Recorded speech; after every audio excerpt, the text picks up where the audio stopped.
Barış dünyanın özgürlüğüdür. Barış insanların hür yaşamasıdır. Biraz hızlanırsanız Barış arkadaşlar. kardeşliktir. Türk ve Kürt hiçbir ayrımı yoktur. Kürt de ölüyor, Türk de ölüyor. Ama bunun neden ölüyor? Hiçbir sebebi var mıdır? Mesela bazıları diyor ki mesela bizim memleketimiz, yine bizim memleketimiz, kimse memleket bizde almış mı? Yok. Kimse bana bir şey dememiş. Türk de bir şey dememiş, Kürt de bir şey dememiş. Biz hepimiz de kardeşiz, barış istiyoruz. Bu memleketin vebali hepsi Bahçeli'yle Kılıçdaroğlu'nun boyunda olsun. Neler düşünüyorduk, nelerle karşılaşıyoruz. Ona rağmen insanlar gerçekten Türk halkı bu kadar şey değil yani. Onlar da bizim kadar yani en azından bizim kadar düşünüyor bunu. Biz 2-3 kişiye ya da %10'a bakmayacağız. %90'a bakacağız, %80'e bakacağız.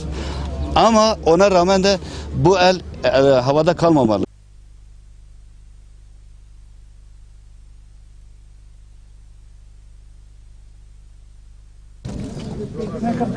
Ne kadar büyük acılar çektiğinizi biliyoruz. Tabii sizin kadar bilmiyoruz çünkü çeken biziz. Ama bir noktaya geldik. Buradan sonra dönüş yok. Buradan sonra sadece Türkiye'de Kürt haklarından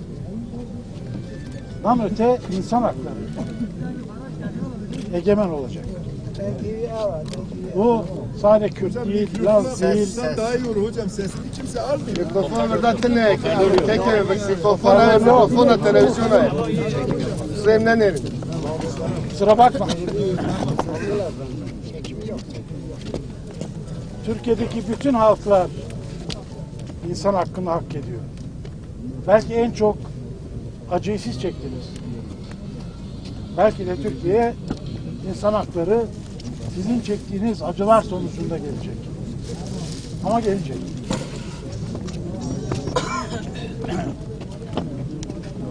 Malatya'daydık. Elazığ'daydık. Hakkari'deydik. Yüksekova'daydık. Van'dayız. Müthiş bir barış iradesi gördük.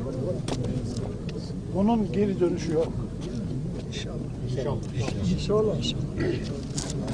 Biz sizlerden duyduklarımızı Ankara'ya götüreceğiz. Oradakilere ileteceğiz. Ama sizin sesiniz hep çıkması lazım. Sizin sesiniz çıktıkça biz orada güçlü konuşuyoruz. Sizin çektiklerinizi Türkiye'nin her tarafı bilmesi lazım.